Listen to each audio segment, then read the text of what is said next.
Nous sommes tous unanimes que les diverses problématiques du foncier, spécifiquement la spéculation, les procédures relatives à la mobilisation et à la sécurisation, ainsi qu'à la délivrance des actes, limitent l'impact de nombreux efforts consentis par le gouvernement pour faciliter les investissements privés dans notre pays. À cet égard, il devient plus que nécessaire de trouver et de mettre en œuvre, avec l'implication de tous les acteurs de la gestion du foncier, les solutions les mieux appropriées. Je me réjouis donc qu'après ces 2 jours de concertation,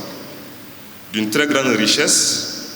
autour des défis de la mobilisation foncière pour l'investissement productif dans notre pays, ainsi, les propositions pertinentes issues de la présente rencontre seront traduites en actions concrètes à travers un plan d'action qui sera adopté par le Comité national de pilotage du CODESP dont j'assure la présidence.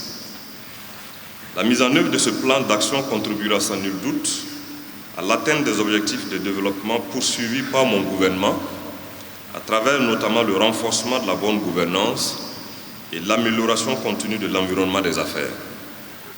La sincère gratitude et celle du gouvernement vont aussi à l'endroit du monde des affaires pour ces dons qui ont été remis,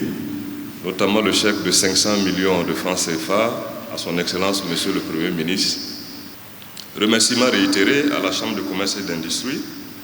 pour la contribution de sa structure de financement, SAFIN, au bouclage financier qui permettra la réhabilitation du marché Sankariare de Ouagadougou.